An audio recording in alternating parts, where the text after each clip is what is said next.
How to remove credit card from Roblox iPhone. This is a step-by-step guide, so you should be able to follow easily. Now inside your iPhone device, if you have made purchases using your credit card, it will then go ahead and save that information through your iPhone. Now to go ahead and remove the information of your credit card, you can just go ahead and navigate through your system settings, and inside your settings, you want to go ahead and click on your iCloud name right here. And once inside, we then have some crucial informations about our Apple ID. But you basically want to navigate through the payments and shipping right here.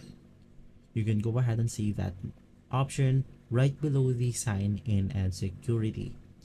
Now inside payments and shipping, you will be able to see all sorts of your payment methods in your Apple account. In my case, I don't have a payment option in my Apple IV, so it is displaying this screen right here. You can just go ahead and click on a payment method, and from there you will be able to see an option called remove card. You can just go ahead and click on that option, and it will go ahead and remove that from your iPhone. So guys, if this video has been helpful for you, please consider by liking and subscribing. I'll make sure to see you again next time, and as always, thank you.